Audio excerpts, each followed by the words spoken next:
குத்தகை நிலத்தை இவர் வந்த பிறகுதான் இவர் ஒரு 4 பேரை இந்த கோயிலுக்கு அறங்கால குழுவாக தேர்ந்தெடுத்து வச்சிருக்காரு.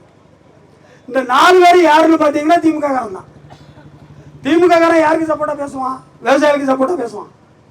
அதுபோல கரண்ட் எடுக்காத கதை. அதுபோல தம்பி 400 கோடி ரூபா பட்ஜெட் எல்லாம் சொன்னாங்க. அவர் 400 கோடி பட்ஜெட்டுன்னா உடனே இந்த விலையை கொடுப்பாரு. ஏன்னா 40 கோடி ரூபா கிடைக்கும். எவ்வளவு?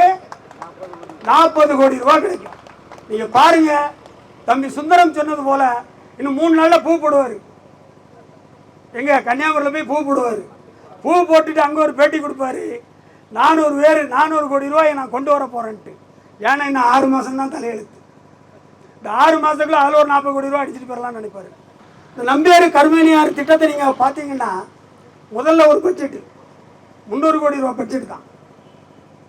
கடைசியில் அது முடிக்கும் போது பார்த்தீங்கன்னா 1000 கோடி ஆயிட்டு. அவர் நாங்குநேரி எம்எல்ஏ ரூபி மனோகரன், அவருக்கு தான் அந்த அவ்வளோ பணமும் போய் சேரணும். அவரை இவர் தள்ளி விட்டார். இவர் போய் அங்கே இருக்காரு. எல்லா அணைக்கட்டிலையும் பூ போடுறதுக்கு இவர் தான்.